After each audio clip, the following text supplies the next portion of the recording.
At heto na nga po ang aking part 2 ng paglilinis dito sa aking bagong kwarto. Dahil nga po pasundot-sundot lang ang ating paglilinis, kaya naman itinuloy ko na lang nung kinabukasan dahil nga po ako po ay may trabaho po nun. Kaya naman neto nung pangalawang araw ay naglikpit na ako ng mga gamit. Yung gamit ko sa maleta pinaglalagay ko na po dito sa aparador. At doon din po sa gilid naman yung ating mga pagkain inayos-ayos ko lang din po doon. At ito naman pong sopa or higaan na maliit, ipat ko dito sa kabila at lalagyan ko rin po ng cover yan para mas maganda. At inayos ko rin po ang aking maleta, nilagay ko rin sa taas at dito sa gilid. Naalala ko pa nung nasa may daman pa ako, grabe yung CR dito.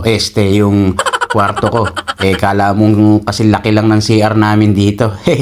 Tapos nagsisiksikan pa kami ng 4. Totoo po yun. Kaya shoutout sa mga kasama ko dyan sa Dammam na nakasama ko sa bahay. Sa loob ng 3 taon, napagtyagaan ko po yun.